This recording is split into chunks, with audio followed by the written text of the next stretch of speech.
और मेरा अनुरोध सर से हम सबको इस अवसर पर संबोधित करें। माननीय मुख्यमंत्री महोदय। आज यहाँ पे आए हुए आप सभी महानुभावों को मेरा नमस्कार, सबको मेरा सादर प्रणाम। आज बाबा साहब का जन्मदिन है और हर वर्ष की तरह हम लोग इसे धूमधाम से मना रहे हैं,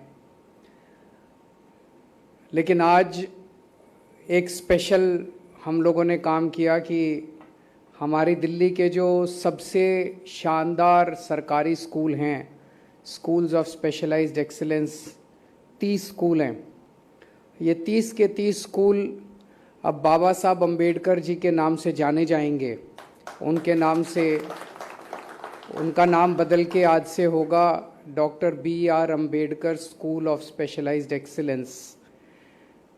मैं समझता हूँ कि इससे अच्छी श्रद्धांजलि उनको नहीं दी जा सकती थी, और वो जहाँ कहीं भी होंगे, ऊपर आसमान में उनकी आत्मा अगर देख रही होगी तो मैं समझता हूँ कि वो बहुत खुश होंगे, उनकी आत्मा बहुत खुश होगी और हमें खूब आशीर्वाद देगी। बाबा साहब अम्बेडकर ने अपने जीवन में सबसे ज़्यादा महत्व शिक्षा को दिया। एक बहुत गरीब घर में पैदा हुए थे। मैं ये उनके जीवन की बातें कई जगह बता चुका, लेकिन मैं फिर भी रिपीट करूंगा क्योंकि ये बहुत प्रेरणा देने वाली बातें हैं। वो एक बहुत गरीब घर में पैदा हुए। घर में खाने को भी रोटी नहीं थी 3 टाइम की।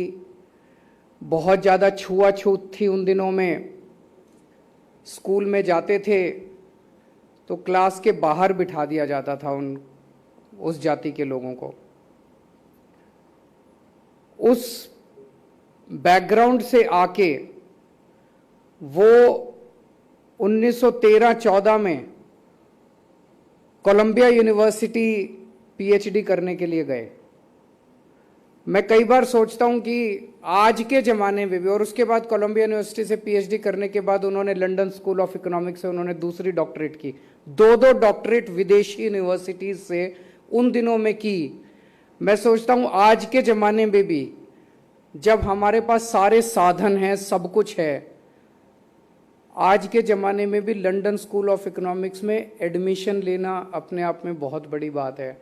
और 1913-14 में उन्होंने लंदन स्कूल ऑफ इकोनॉमिक्स में ना केवल एडमिशन लिया, स्कॉलरशिप ली और वहाँ से पढ़ाई करके आए। जिस बच्चे के घर में खाने को नहीं था, जिस बच्चे ने कदम कदम पे छुआछूत का बर्दाश्त किया, मैं आज तो आप गूगल खोल लो, इंटरनेट खोल दो, आपको सारी यूनिवर्सिटीज़ के बारे में पता चल जाता है। आपको इंटरनेट के ऊपर सारी यूनिवर्सिटीज़ के फॉर्म डाउनलोड करने को मिल जाते हैं। उस ज़माने में तो इंटरनेट भी नहीं था। उस बच्चे को बताया किसने होगा कि कोई कोलंबिया यूनिवर्सिटी भी है? उस बच्चे को बताया किसने होगा कि वो लंदन स्कूल ऑफ, उसका फॉर्म कहाँ से लाया होगा वो बच्चा? मैं तो ये सारी चीज़ें सोच सोच के हैरान रह जाता हूँ कि उस शख्स ने अपनी ज़िंदगी में क्या क्या हासिल नहीं किया। तो कई बार मैं सोचता हूँ कि पिछले 100 साल में भारत ने जितने 100-150 साल में भारत ने जितने सपूत पैदा किए, सबसे महान उनमें भीमराव अंबेडकर जी थे। उनका सपना था, उन्होंने खुद अच्छी से अच्छी शिक्षा हासिल की और उनका सपना था कि भारत जब आज़ाद होगा तो हमारे देश के बच्चों को, चाहे गरीब का बच्चा हो चाहे अमीर का बच्चा हो, हमारे देश के हर बच्चे को अच्छी से अच्छी शिक्षा मिलनी चाहिए। अच्छी शिक्षा मिलेगी तभी देश तरक्की कर सकता है। लेकिन पिछले 70 साल के अंदर, 75 साल के अंदर आज़ादी के बाद हमारे देश में 2 तरह की शिक्षा प्रणाली शुरू हो गई। एक शिक्षा प्रणाली थी पैसे वालों के लिए और एक शिक्षा प्रणाली थी गरीबों के लिए। गरीबों के बच्चे सरकारी स्कूल में पढ़ते थे, पैसे वालों के बच्चे प्राइवेट स्कूलों में पढ़ते थे। सरकारी स्कूलों को जानबूझ के 75 साल में और खराब और खराब और खराब कर दिया गया। किसी के पास 2 पैसे भी बेचारा अगर समेट लेता था, बचा लेता था, तो अपने प्राइवेट स्कूल में पढ़ाता था। जब हमारी सरकार बनी, हमारे पास 2 मॉडल थे। कई लोग मुझे आके कहते थे कि आप एक कानून पास कर दो कि IAS अफसरों के, मंत्रियों के, नेताओं के बच्चों को सरकारी स्कूल में डलवाया जाए। बोले जी देखो, अगर सारे IAS अफसरों के और मंत्रियों के इनके बच्चे सरकारी स्कूल में जाने लगेंगे तो अपने आप ही ठीक हो जाएंगे।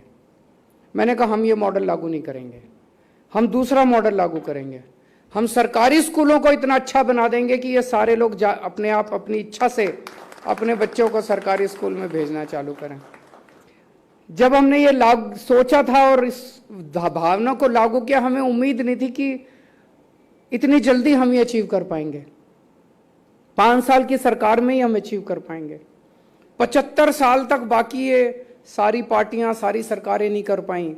हमें लगता था काफ़ी टाइम लगेगा, लेकिन आप सब लोगों का, टीचर्स का सहयोग मिला, पेरेंट्स का सहयोग मिला, जनता का सहयोग मिला, बच्चों का सहयोग मिला, प्रिंसिपल्स का सहयोग मिला, आप सब लोगों के ऑफिसर्स का सहयोग मिला। आप सब लोगों के सहयोग से हम लोगों ने इसे 5 साल के अंदर हम सब ने मिलके दिल्ली के स्कूलों को, सरकारी स्कूलों को इतना शानदार बना दिया। तो आज हालत यह है कि हमारे कई एमएलए ऐसे हैं जिनके बच्चे, हमने उनको फोर्स नहीं किया, वो इच्छा से अपने बच्चों को सरकारी स्कूल में पढ़ा रहे हैं। मैं कई वकीलों को जानता हूं जिनके पास खूब पैसा है, वो अपने बच्चों को इच्छा से सरकारी स्कूलों में, इस साल 4.25 लाख बच्चों ने अपने नाम प्राइवेट स्कूलों से कटवा के सरकारी स्कूलों में भर्ती करवाया।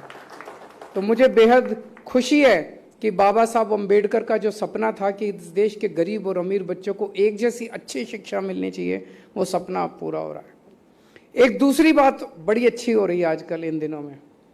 पहले राजनीति हमारे देश में इतनी खराब हो गई है, इतनी खराब, गाली गलौज, गुंडागर्दी, ये वो, इतना कई बार तो लगता है यार ये क्या हो रहा है, ऐसे थोड़ी देश आगे बढ़ेगा।